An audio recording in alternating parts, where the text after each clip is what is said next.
Hi there, my name is Ibrahim. I'm a revert Muslim. I've been Muslim about 28 years. Um, a lot of people think me as a troublemaker or whatever. I'm not really a troublemaker. I am, in fact, just a revert who has something to say. And what I have to say is that I'm not perfect. My search has been long and fruitful. I came to Islam a long time ago. And I guess when I first became Muslim, I thought, is this going to be something that lasts forever or not? Because I'm a person, I experience everything. Over the years, it hasn't been easy. I still find it difficult. I'm stuck at home. I don't have much to do. I just carry on the best way that I can. So, yeah, the quality of hopefully what I have to say will mean something. There are different aspects of Islam that really are fantastic. I mean, Islam has never changed. I mean, a Muslim is someone who submits to the will of Allah subhanahu wa ta'ala. It's, it's not something that we do for ourselves. We do it because we want to get closer to our Creator. I've been taught a lot, but I remember that when I first came to Islam, nobody wanted to teach me anything. Nobody made an effort to show me anything. So I had to figure a lot of it out for myself, which unfortunately is quite typical of a lot of Muslim people today, is that they just don't offer that assistance. A lot of them are all talk and no action. I mean, they don't understand the basics, let alone the tough stuff. I'm not a scholar. I've never been to university. I left school when I was 14. But I've always been in search of Allah. I was always in search of Allah. I was in search of that path, of that realization that, that the only way that we can find, eternal life is through, our connection to our Creator. I tried many things. I tried Hinduism, Buddhism, Christianity. I was, at the time that I became Muslim, I just didn't know what I wanted to do.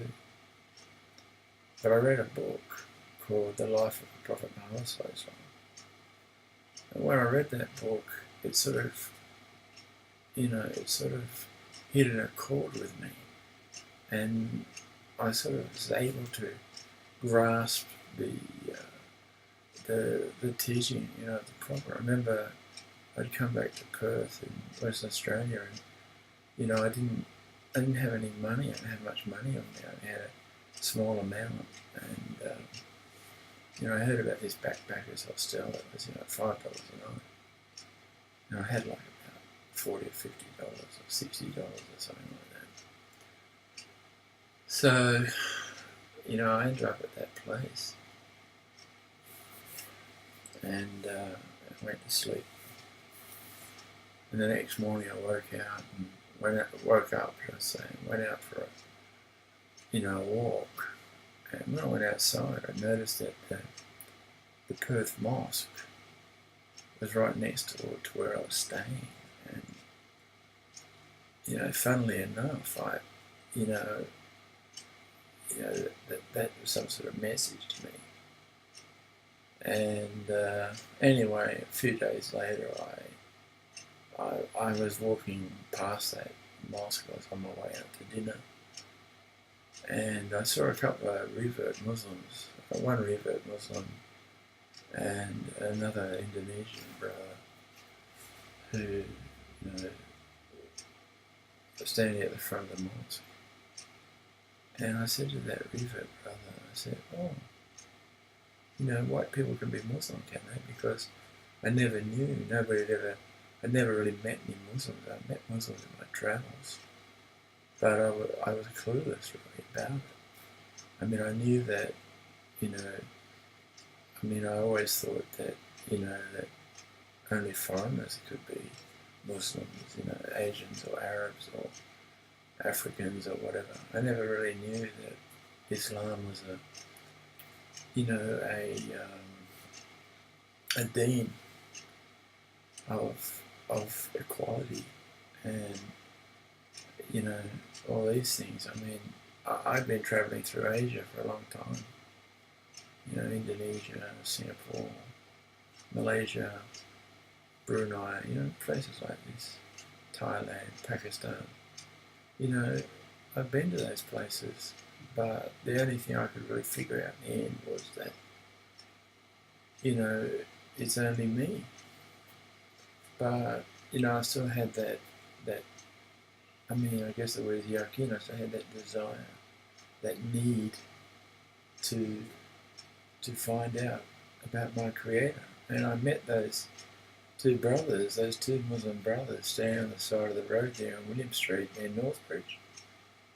And I asked them, is it possible for a white person,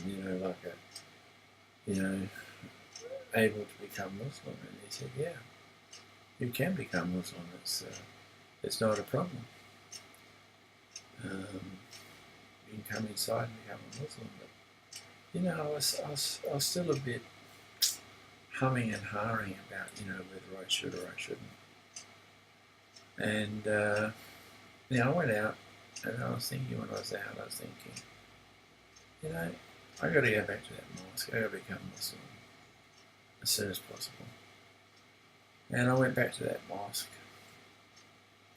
And, I said the kalima, Ashhadu an la ilaha illallah wa ashhadu anna Muhammadan Rasulullah. That there is no Allah, there is no other Allah besides Allah. And that Muhammad sallallahu alaihi wasallam is the final prophet with none to come after him. And I was a Muslim, and then they helped me choose a name. Ibrahim, my name. Ibrahim Yahya. And that sort of started off like something for me. I started to eat halal food. I bought halal meat from the butcher just down the road from the Perth Mosque. And, I sort of started my journey. And the sheikh that was in that mosque at the time, his name was Sheikh Mahmoud. He's an Egyptian brother, a beautiful brother. And I remember he taught me Al-Fatiha. And I learnt this Al-Fatiha. And, a couple of surahs. And that's all you really need. I mean, even now, even though I've memorised a few more surahs, I don't know a lot of surahs. But I just have that faith that, inshallah, that Allah accepts me for who I am. I mean, Allah will always accept us for who we are. He doesn't care. As long as we supplicate, as long as we endear ourselves to that search, that finding, that ability to move closer to Him. And, I came to the conclusion that when I knew Al-Fatiha and I knew these things, I realized that actually what I knew was very limited. So, I stayed a couple of weeks at the Perth Mosque, and then I ended up going to Rivervale Mosque. And I lived there for about 6 or 9 months. And it was great. I mean, Imam Abdul Jalil, he was great. Anyway, I'll continue this recording in my next video. This is Ibrahim. Assalamu alaikum wa rahmatullahi wa barakatuh.